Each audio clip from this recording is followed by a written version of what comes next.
everyone, my name is Caprice Young and I'm the president of the Northern Nevada Black Cultural Awareness Society, and I'm here today to present to you our 33rd annual Dr. Martin Luther King celebration video. Hello everyone, I'm Senator Jackie Rosen and I'm proud to represent our great state of Nevada in the United States Senate.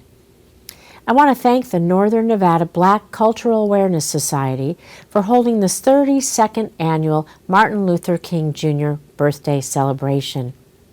I'm honored to be here and celebrate the groundbreaking achievements of Dr. Martin Luther King Jr. From his soulful preaching to his tireless fight for civil rights, we are incredibly grateful for how he pushed our country forward and for the movement he built that breathed life into the constitutional tenet of liberty and justice for all. Dr. King spoke truth to power and advocated for civil rights at a time when it wasn't always popular to do so. While we celebrate the progress he helped deliver and the change he helped usher in, we must also remember that our fight for civil rights and equality is far from over. We must hold on to and advocate for what we know to be right. As we work to address the racial inequalities that currently still exist, we must do so by holding up the philosophy of Dr. King. We must meet injustice with justice. We must challenge inequity by providing equality. And we must confront hatred with love. We must channel the wise words of my late colleague, Congressman John Lewis, and start some good trouble and continue our work to improve this country. Please know you have a partner in me in the Senate, and I look forward to continuing our work to ensure that all Americans can enjoy the equal chance of life, liberty, and the pursuit of happiness. Thank you. I'm originally from the South. I was born in Georgia and relocated to the state of Connecticut when I was 14 years old, and I became very interested in the civil rights movement. Dr. King was my hero. When I talk about Martin Luther King, I'm speaking from my heart because I know what he sacrificed so that the opportunities that I experienced was on his shoulders. All his proteges were inspired and motivated as I to do and carry on his work. And that's why we do these kinds of fundraisers and events to bring about an awareness and understanding and appreciation for diversity, for social justice, for inclusion. And it's important to know that one of his proteges, one of his lieutenants, was none other than the great statesman, John Lewis, who was born in Alabama in the backwoods of that state. His family were sharecroppers. He was one of 11 kids. At 15 years old, he met Martin Luther King at his school. At 15 years old, he was so impressed with the articulation and the intelligence and the vision that was in this man's heart. John Lewis gave a historical speech at the March on Washington, where Dr. King spoke. I have a dream, but I want to emphasize John Lewis' contributions to the March on Washington. His speech centered around the voters' rights opportunity We all have that right as citizens of these United States of America to express our God-given opportunities and right to vote. That is our right. And that was denied from us. And at the age of 14, I realized that a 23-year-old young man speaking before thousands and thousands and thousands of people about good trouble. Good trouble. That was his message. And that's why he went on to campaign and run for public office. Because that's what good trouble means. It means to get involved. It means to immerse yourself in what we call our civic responsibilities. When you see wrong, you must stick your neck out, put yourself on the line, and do something about it. I am so glad that he became one of Martin Luther King's lieutenants, because he made a huge difference regarding humanity to man and women. John Lewis risked his life in using this method of starting good trouble. A small man in stature, as I said earlier, but a giant of a courageous, brave, and intelligent man that knew the art of manipulation in a positive and direct and concise manner. You have to take into consideration that we have young people that we have to guide in the direction that he went into. That's why I am still in education. I've always said that nobody cares how much you know until they know how much you care. And if you don't care about your fellow man, what good are you on this earth? What good are you if you don't care about your most vulnerable, your most deprived, your most helpless? What good are you? I want all of you to know that we are in this together. Unity. Let me just say unity. Psalms 133:1 say, how good and pleasant it is when God's people live together in unity. We must come together and unite and love one another. That's my bottom line. My name is Yusef Wyatt. I am a committee person for the International Association of Machinists and Aerospace Workers. And I was elected as a human rights delegate to our last IAM convention, which was an honor to me because human rights is a huge thing in my book. You know, that's something that I stand for. Being trained by the IAM, they basically taught me a lot about civic engagement, you know, participation in local government. They showed me how it works when it comes down to collective action, when getting your public officials to, you know, lobby them for policies that will help out your community.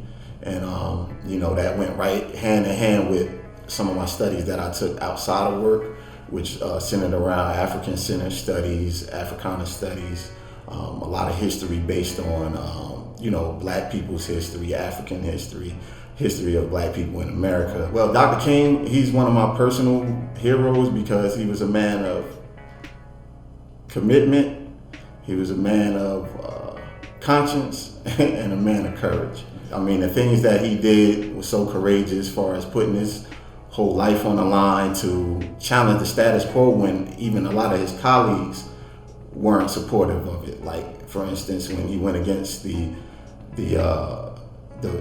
war in Vietnam, that was a huge stand that a lot of his colleagues were asking him, "What are you doing?" And he went against it because he was a man of conscience and he wanted to stick by nonviolence. So not only in domestic policy, but as well as international. So he couldn't stand by the Vietnam War when a lot of other people were. So that courage right there takes a lot, so that's why he was one of my heroes.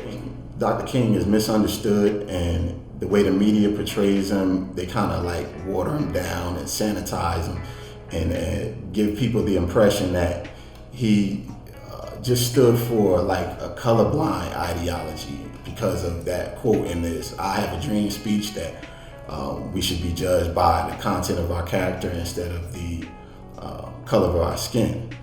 But if you look deep into Dr. King's works, you'll see that that was the furthest thing from the truth. I mean, in his book that he wrote, Where Do We Go From Here? Chaos to Community, he basically put a lot of those misconceptions to rest. My friends, let us not forget that we are involved in a serious social revolution. But by and large, American politics is dominated by politicians who build their career on immoral compromise and allow themselves an open form of political, economic, and social exploitation. John Lewis was about 11 or 12 years younger than Dr. King, and Dr. King was actually a pastor at Dexter Avenue Baptist Church in Montgomery, Alabama, which was not too far from where John Lewis lived. He lived in a small town named Carter's Quarters, not too far from Troy, Alabama. And Montgomery was 50 miles away from that. So he would often listen to Dr. King in 1955 with his audio addresses on the radio. And, he heard Dr. King, and he was a young and upcoming preacher. So he kind of gravitated towards his message. Starting Good Trouble was basically something that John Lewis came up with when he was doing all his activism. And he felt like if you see something wrong in society, say something. And that's what it means to me. It's like I got taught by a person from the union, a good teacher, and she told me that my voice matters. And no one ever told me that. And that's kind of along the same lines that John Lewis was talking about, like your voice matters. You can actually spur change in society by speaking up and not letting injustice just ride and become complacent about it. So I think that goes along with civic engagement, voter registration, lobbying your public officials to basically promote policies that create the society that you want to see and want to live in, instead of just going along with the status quo. Kenneth Dalton, retired Reno firefighter and president and founder of Our Story, Inc. We collect to preserve historic information on contributions that African Americans have made to Northern Nevada. Well, when I came here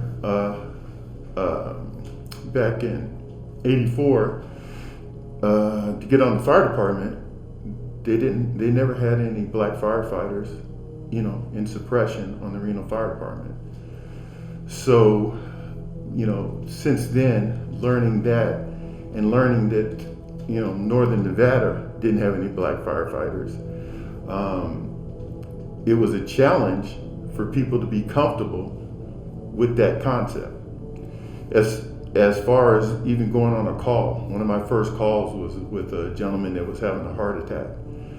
And we all got off the truck, 4 of us went into the building. The gentleman's there, and paramedics came in after, and he saw me standing there, and he says, "A black paramedic," and started getting excited, where they couldn't calm him down, so they asked me to leave. I'm there to help you, during a time of distress. But I'm stressing you out because of what I look like. So, that was kind of an eye-opener. Our Story Inc. was organized to bring out, believe it or not, Nevada history. When I explained to people what we're doing, especially when I started out, they would say, "Oh, so you're creating a separate organization, or you don't want to be, with the rest of us?" And I'm like, "What are you talking about?" Because I'm talking specifically about Blacks or African American history. And they go, or they feel like I'm making it up to boast myself or feel better. And I'm like, no. Let me give you a for instance.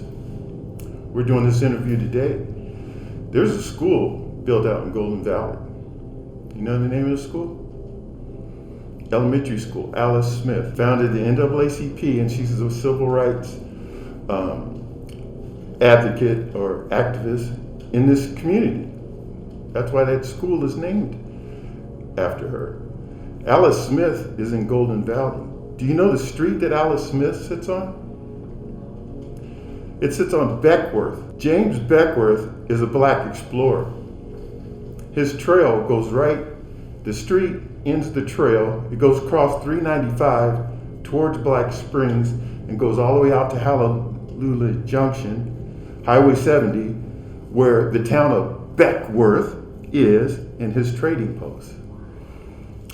How come we do, to me, that's part of Nevada history. And for the people that live in that area in Golden Valley, don't know in 2021. I think that's important. That's not Black history, that's Nevada history. Like any house, you gotta work on that foundation first. And I think that we need to work on that foundation, and we can't always be pointing fingers at other people saying, you're not letting me get this or do that, because you're not trying to find out yourself or research, what's for real. I don't think they're as hungry. You know what I mean? Really want, they want somebody else to set it up, and then you want to jump in and do it after it's there. Your success is based on how hard you want to work. Truly, you might have some roadblocks, but you can truly get through that. I say that because of my experience with the fire department. It was brought about because of the consent decree, and Willie Washington filed because he couldn't get on. They were throwing away his application. I was able to get on because of Willie Washington. He didn't get the job. Now, once I got the job, I had to do something to make it so that somebody that saw me on the rig, some young Black person, male or female, would see me and say, "Oh, I want to be like him." And I had a couple guys that joined that said that to me. And that's, what we have to do. Everybody that came on with me that were the first Black firefighters on this department retired out of that department. To me, that speaks volumes. So those brothers were hungry, but I don't think right now we're as hungry as we need to be to get where we say we want to be. One, we got to talk. Really talk. We can't keep talking over each other. We have to share experiences. My experience might not be the same, especially if I'm talking to a younger person.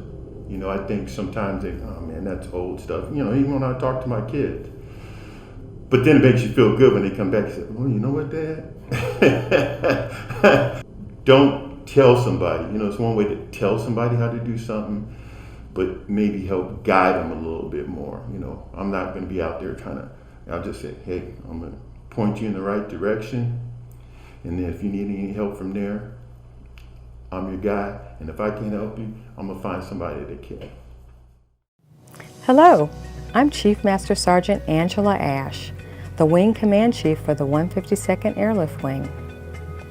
On behalf of General Berry and the Nevada National Guard, In association with the Northern Nevada Black Cultural Awareness Society, we are pleased to present awards to these youth who have crafted phenomenal essays based on the theme, What It Means to Start Good Trouble, for the 33rd Annual Dr. Martin Luther King Jr. celebration.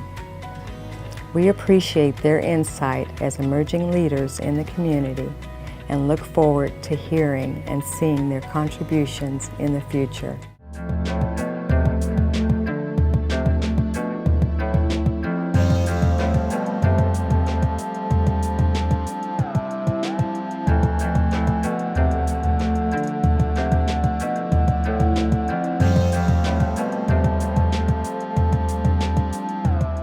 At the Nevada Army National Guard, we're Nevadans helping Nevadans. Joining the Guard means you're helping your community during these times of need. Our teams have been working throughout our state in response to the COVID-19 pandemic by working at testing sites, providing PPE, and setting up emergency tents at local hospitals and Nevada State Care facilities. That's why we're Nevadans helping Nevadans. Contact a recruiter today to find out how you can join the Nevada Army National Guard.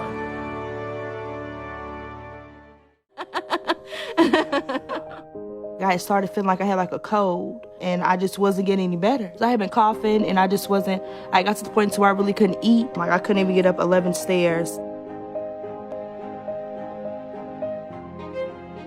My daughter was dying. She was literally dying. Raquel had a condition called CTEPH, which is old blood clots in the lungs.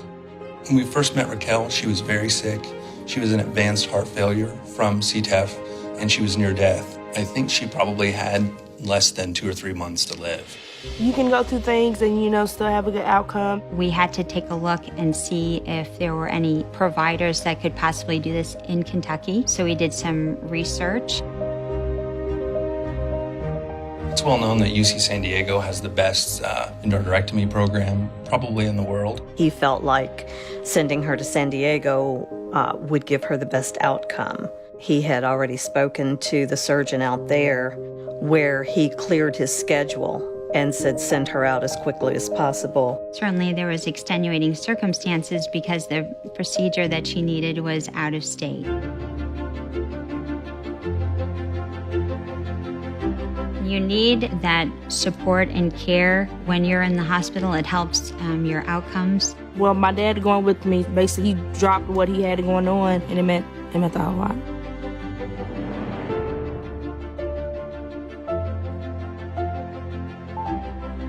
CTEPH is the only curable form of pulmonary hypertension, and so there's a surgical cure.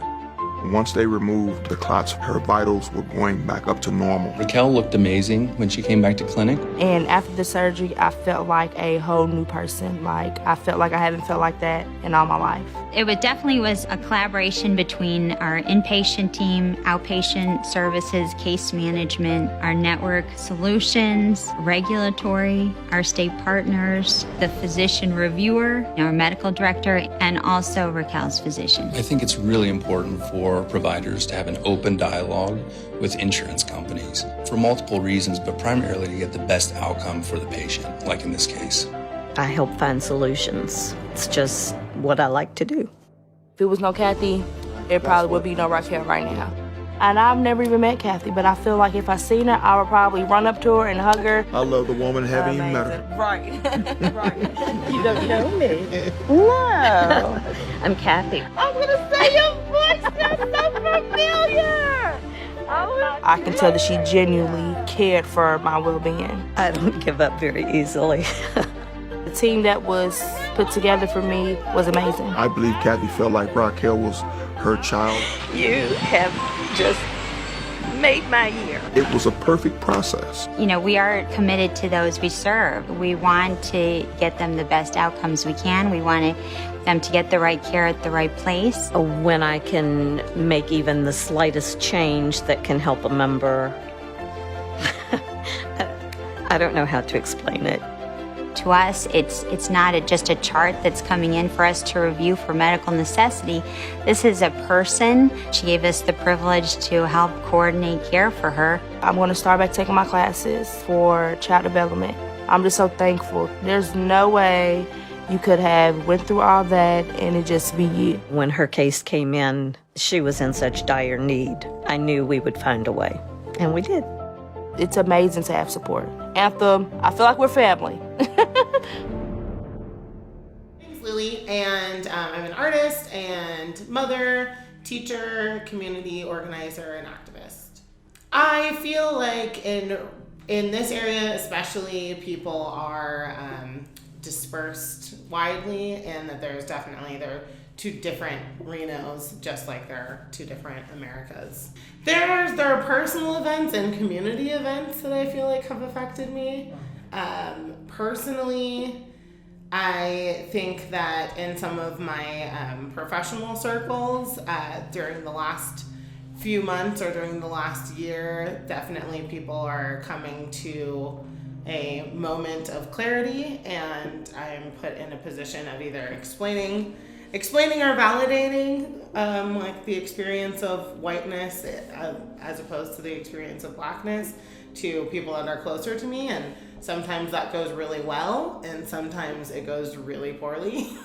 And then I feel like as a community, over the summer we had some really great actions and some really great gatherings. However, some of them were overshadowed by white supremacy. Like our largest, the largest gathering that we had was flanked with militiamen trying to protect the area or protect small businesses or whatever that narrative is. And what it really is threatening other people who seek freedom and equal treatment. And those things, though they're disturbing and I know they exist, when they're really in front of you, really give you a clear picture of what is actually happening in your community.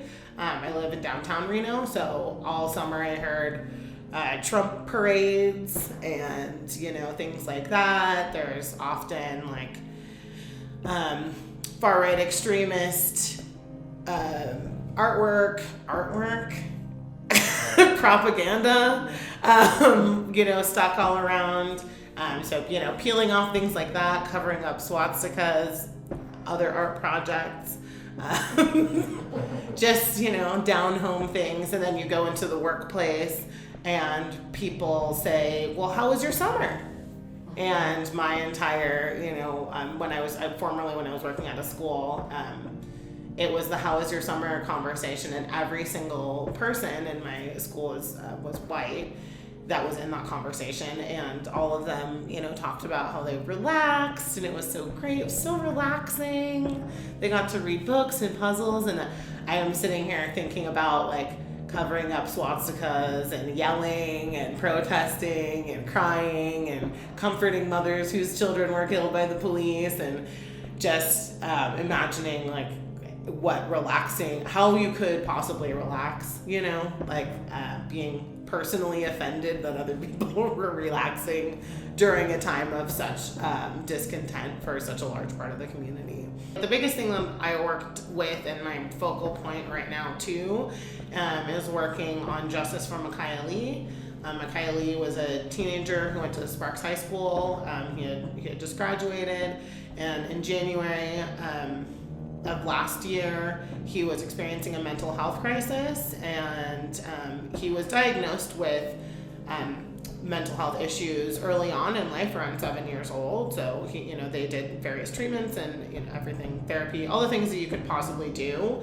But they're a low-income family during a pandemic, and this child was experiencing a mental health crisis. And was called. The police were called, and within an hour he was dead. And the mother, Susan, I saw at a Black Lives Matter rally with a sweatshirt saying that her child was killed by Sparks Police Department, and we had just spent the whole afternoon saying the names of all of these people that don't live here. And I had this moment where I was like, why don't I know that name? Why haven't I heard about this person? Why have none of us heard about this person? And she's white. So that was also a thing, you know, like I think maybe people weren't paying as much attention or whatever. And so we reached out to her, my friend Kaylee and I, and we asked if she would kind of sit down and talk to us, if she'd be willing to talk to us and see if there was anything that we could help organize around getting justice for her son and, you know, hearing the story, because this is a local issue, not just a George Floyd issue. This is happening here. And we had been studying a lot of the stats for policing in the area anyway, because Nevada is actually like top 6 in the country of expenditure on policing the citizens, which is, you know, we're not the 6th most populated state, so that is a very weird figure to have. I've been getting close with the people of Black Wall Street. They're great. Donald and Romar, love them. I love what they're doing. We've collaborated on a lot of things. We're starting a garden in my backyard actually for the community, so that should be exciting. Edward Coleman is incredible. I think he should be the mayor. Another person that was on my mind this morning actually is Deontay Schwarzinger, and he is incarcerated right now, and he was an incredibly powerful force over the summer, activist and really outspoken abolitionist. I really miss him, and I think that he should be here. My name's Edward Coleman, and I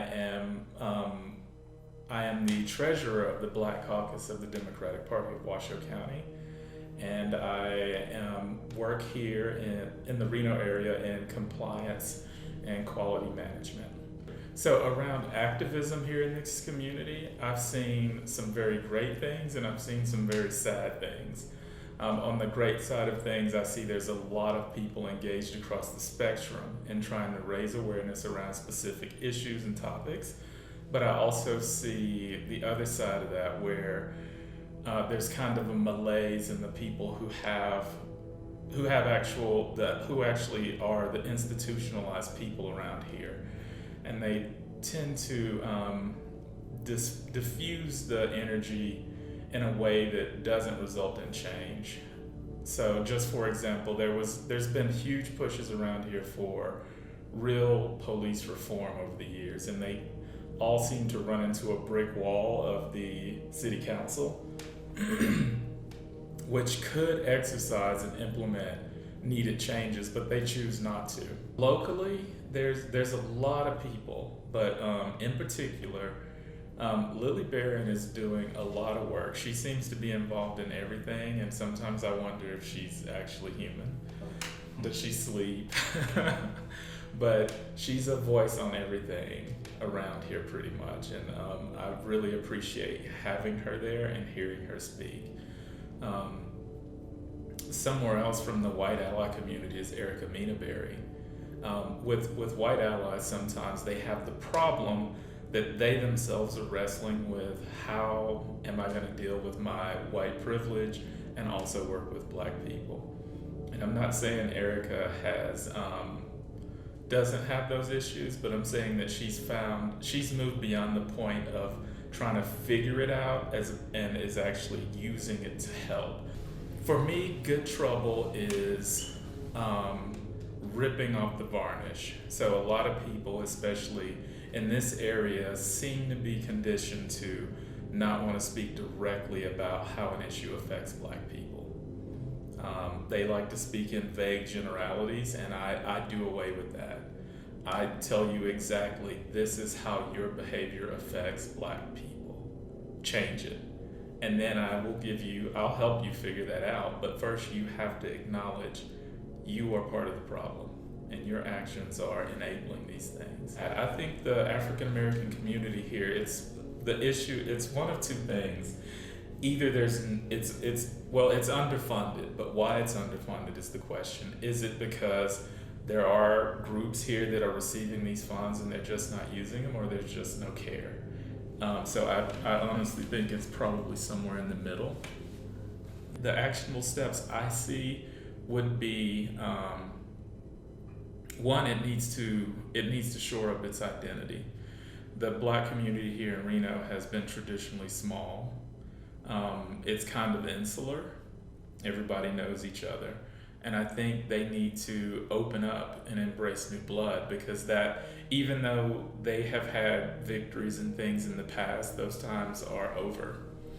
And those tactics their tactics from that time aren't working anymore. And they have to realize that we're dealing with people who don't care.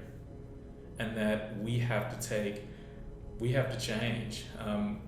Something that I've always kept in mind is doing the same things over and over is the definition of insanity. And when I see some of these legacy groups and communities in the community, I see that insanity. It's like, that didn't work in the 90s. Why do you think it's going to work now, right? White people should understand that exists, and understand that that's a problem that their people created. So just in stepping back from that one step, in this country, power is reserved for white people. Even in these groups, black people don't have power, so you don't want to come to those groups and recreate that dynamic. You want to come to that group and say, here's my power, take it and do with it as you want. And I think that's one of the beauties of how Erica does her work. She understands that, and she uses that to push everybody else up. But some people like to form a group for their specific niche purpose, and it's all about that niche purpose, which may or may not be beneficial to black people as a whole. My name is Tiffany Young. I am the Director of Equity and Diversity for Washoe County School District here in Reno, Nevada. I'm also an adjunct professor at the University of Nevada, Reno, and a business owner of Tiffany Young Consulting. Well, I've been in Reno for 30 years. I came here as a student that wanted to go to college. So I got here in August of 1990, the day before school started. I had never been here before in my life and didn't know much of anyone here. And I've had the opportunity over 30 years to have a family, build a business, gain experience, and just really grow and have a strong sense of community in this Reno-Sparks area. We need connectiveness as the whole, but then underneath that are all these pillars of jobs, employment, education, social connection, entrepreneurship. There's a large amount of opportunity here, but I think that because we have not been able to build some building blocks and pillars that are necessary, people have missed out. And so when I think about our community, and I think about, when I say our, I mean our black community, I think that there is opportunity there, but we also have to make sure that people are in place. So whether you're on a committee, whether you own a business, whether you have a job, one of the biggest things for me, even as a boss, and when I supervise my staff, I tell my team, I want you to be better next year than you were when you walked in here today. So if we all have that mindset when we see our young black males and young black females, when we see them in this community, what can we do to reach out, teach, and connect? We also have to understand that we gotta honor and respect the people that have gotten to the levels that they're in. So it's a long-standing opportunity to build some true solid relationships and uplift everyone so that we can get people in place, so that we can build power and connectedness. And we say things like they don't care about us, or they don't want to help us, or they're only about themselves. We need to step back and ask ourselves, what did they do to get there? And have I asked them those questions, right? And so when we get into a place of building one another, we've got to acknowledge the fact that, okay, I'm in this position. If someone calls me and says, I want to work in the school district, I say, great, do you have a resume? No, but they don't want to hire me. Okay, well, let's move back. Did you go through the application process? No. So we have to understand that there are things that people have done to get to where they are. Honor and respect that, but also ask questions.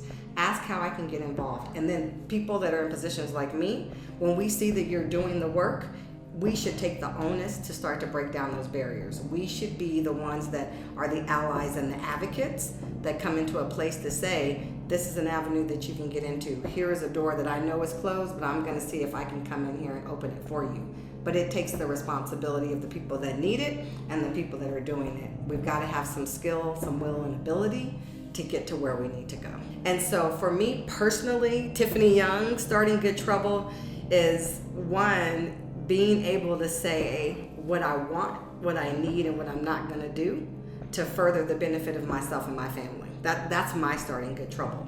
And my role as Director of Equity and Diversity, that means continually and consistently fighting for equity. And that's exhausting. I think the challenge is, when I think about my work of starting Good Trouble, people don't realize how big the system is. And so I'm in a difficult situation as the Director of Equity and Diversity, as the Black Director of Equity and Diversity, as a supervisor supervising a majority department of color in the district. And when I'm contacted by community, or I'm contacted about situations that go on, people want it done right away. And what they don't understand is I am in a system. So I have to strategically navigate. I have to make sure things are checked and taken care of. Because if done incorrectly, who does that fall back on? Me. My name is William Lyons, and I am the pastor of Greater New Hope Baptist Church here in Reno. Locally, I just believe that we've had a couple shootings that have been questionable. One that comes to mind is Arteria Porter. I believe the whole community knows Arteria had some mental issues. I didn't see the video. I know some of the African American clergy actually saw the video and that kind of stuff. I didn't see it, don't care to see it. He's gone now and I can't bring it back. But that's just one instance where somebody's known mental illness and he had a BB gun. Yes, again, I wasn't there. I know how we're trained in law enforcement, so I know split seconds and making a decision. But that was frustrating just because I know he had mental illness, and I just believe because of that, because the community knew, and because law enforcement knew and had dealt with him before, that probably should have been dealt with in a different way, but it wasn't. A split second makes a difference between you going home at night or not. So I understand, and it's a struggle, but sometimes I believe other folks get a benefit of a doubt when we as Black folks don't. I try to give people a chance, and I know other officers, even some that I work with, they click like that. They have no patience, and so I'm not quick to put the cuffs on somebody and throw them in jail. That's just not me. If I can de-escalate and talk somebody down, we can work this out another way. For me, that's better for everybody. And so that's what I try to do in dealing with people and dealing with issues and situations, is try to de-escalate those and bring them down so that we don't go to another level. I believe the church has gotten comfortable. In the 60s and the 70s, we were dealing with more issues and they were right in our face. And because of that, they had no other choice but to come together and to stand up and to fight and to deal with those issues. Nowadays, we're a little more comfortable. We have jobs, we have houses, we work in some places in high offices and those kind of things. And so it's not as, it's not as prominent right now for us to be standing out, picketing and walking the streets and all of those kind of things that we did in the 60s and 70s. And so I just believe it's because the church is comfortable. And we see it when things happen then we want to come together and stand up and have a voice. But we need to have that voice all the time. It's not just when something happens. And imagine walking around with all this ability, and the world telling you no, no, you're not good enough, no, you're not ready. Watching people, half your intelligence being promoted past you, watching opportunities slip away. Not because you're not able, but because nobody thinks you deserve it.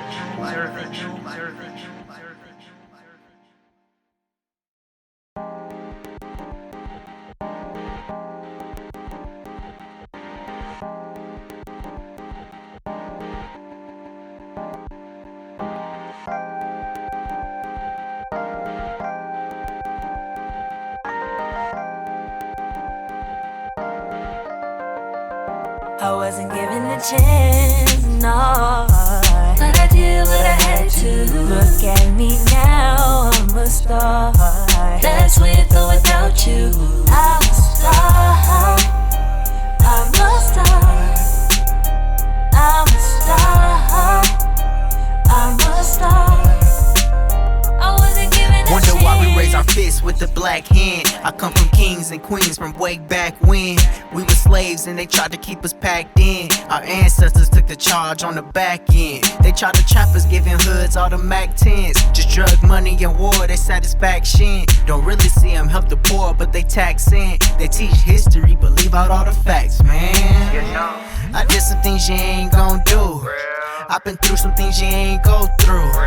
Cause my skin tone reflects the trail of some royal destinations you just can't go to. Can't forget when my face was slammed on the hood in the summertime by Popo, dawg. Figured out just cause I'm a man with a soul worth more than gold, I wasn't given a chance. No, but I did what I had to. Look at me now, I'm a star. That's with or without you. I'm a star. I'm a star. I'm a star. I'm a star.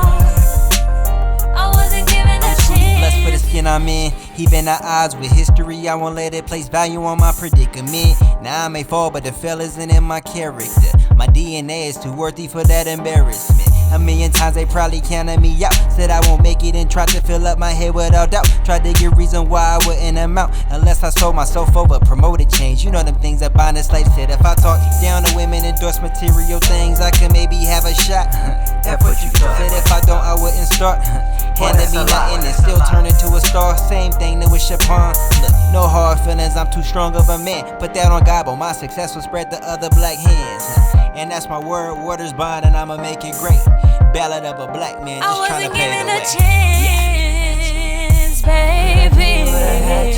Look at me now, I'm a star. That's with or without you. I'm a star. Baby, I'm a star. I'm a star. No one is that I'd make it with or without you, baby.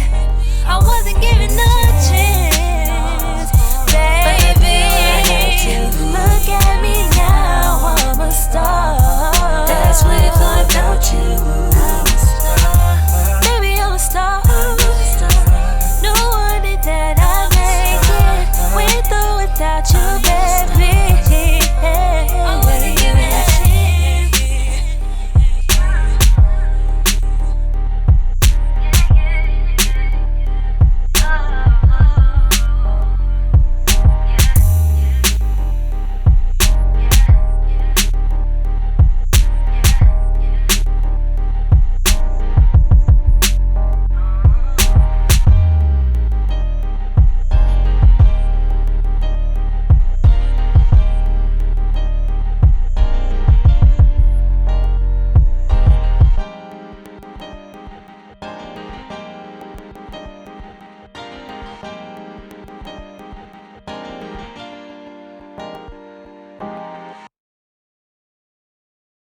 My name is Abontori Blaze Akana from the Reno Burrito Project. I'm from Ghana, West Africa, and I'm a student at UNR studying data science and statistics. So when I first came to the US, I saw something that I hadn't seen in the movies. I saw a lot of homeless people, and I didn't know what to do because I hadn't seen anything like that. And I felt like I wanted to do something. I couldn't provide a home for people, but back home in Ghana, we say food is a way to somebody's heart, and it's something that we do and we have always. So I wanted to share that. So fortunately for me, I just discovered burritos because my roommates took me to Roberto's, and then I fell in love with it. And at that time, I decided I wanted to start this, and it just seemed like burritos were like the thing to do.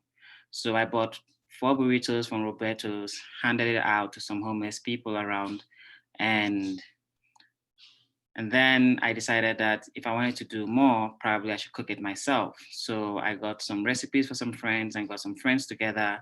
And then the next week we made 15 burritos. We went to 30, and now we provide close to 250 burritos every single week. I would like to thank the Northern Nevada Black Cultural Awareness Community for the Community Service Award that they're giving to me. And I'm grateful for this honor that the work that we're doing is recognized. And I would just like to tell everybody that this just started as a small idea, and somehow some people thought it was a stupid idea to just make burritos and hand it out. And from 4 burritos, now we've made a bigger impact in the community where we are providing 300 200 to 250 burritos every single week and empowering people to start and also helping the community. So it doesn't matter how small you start, just have the conviction and just go help somebody and be kind. Madam President, Madam Vice President, members, special guest, my name is Tony Harris, owner of Sugar Rush Online Bakery. I would like to thank you from the bottom of my heart for this honor. While we're spending a great deal of our time trying to stay safe, tutoring our children, working from home, going to work, it's hard to balance it all in this pandemic. Civil rights and politics are daily thoughts as well. I sincerely applaud you all, especially the essential workers. This is to say we are all essential in one way or another. During my years as president and chair of the dinner, I tried to bring new ideas and inclusivity with cultural experiences to NNBCAS. I started the Youth Service Award with the hopes that our youth would graduate to assume some of the responsibilities as this organization continued to grow. It certainly was a joy. My passion for working with the youth whom I taught etiquette, social skills, dress codes, including many other discussions important to youth. Today, I still work with youth, both in the USA and abroad. I am one of 3 African Americans that are a member of the Reno Rotary. I am a certified counselor. I work with students both leaving the country and coming into the country. I continue to work with UNR Dr. Black's International Center and her youth programs. I spend my time these days serving as a member of the advisory board for the School of Social Work at UNR, the Dining Divas, a volunteer group that makes donations to needy organizations. I recently discovered watercolor painting, Zoom, FaceTime, and the WhatsApp, and many good friends have helped me to keep my sanity. Again, thank you. I certainly enjoyed my time with NNBCAS, and just know, life as we know it now will get better. My thoughts and prayers go out to each and every one of you. Stay safe and wear a mask.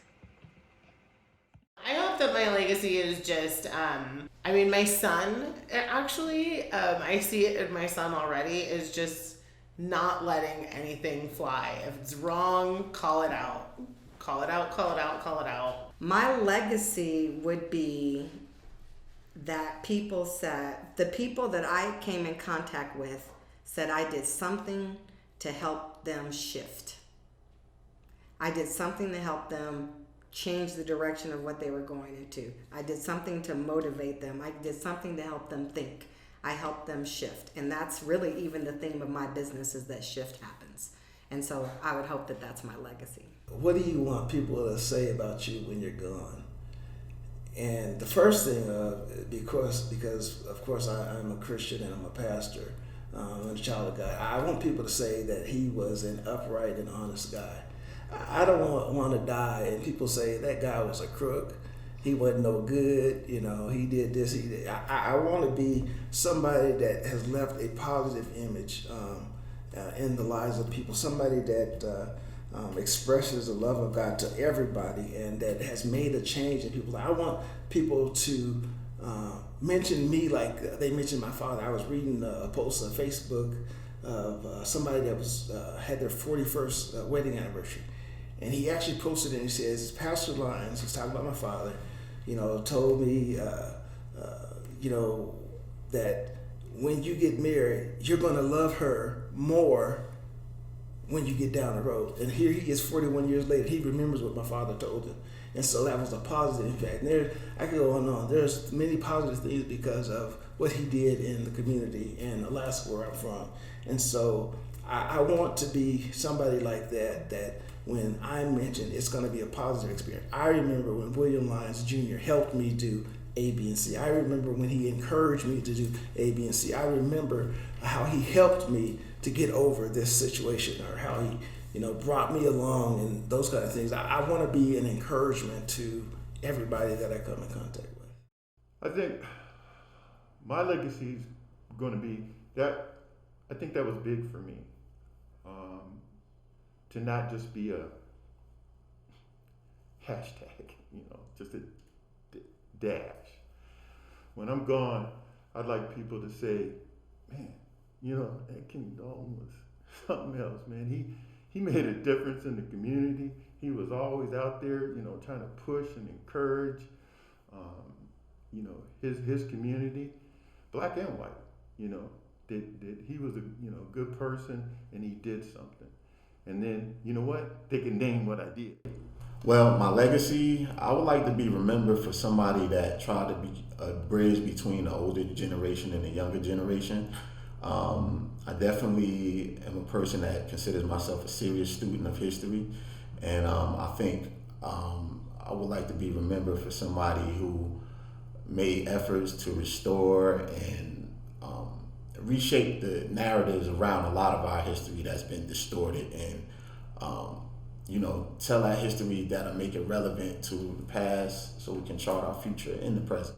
Thank you for this opportunity, for being a part of this event. As one of the founders of the Northern Nevada Black Cultural Awareness, it just warms my heart to know that we have motivated, we have dedicated individuals like Jessica Vann carrying on that torch. Because I'm an old man now. My time is getting short. I want to thank you guys for this opportunity. God bless you, and God bless the United States of America. Thank you all for being here today. This was our 33rd annual Dr. Martin Luther King Jr. Celebration Dinner, brought to you by the Northern Nevada Black Cultural Awareness Society. Special thank you to all of our board members, Jessica Vann, our dinner chair and vice president, and to all of our sponsors and partners. I hope that you all have a great evening. If you have any more questions about NNBCAS, please go to NNBCAS.org. We hope that you stay encouraged, you stay empowered, and that you continue to support your community. Good night.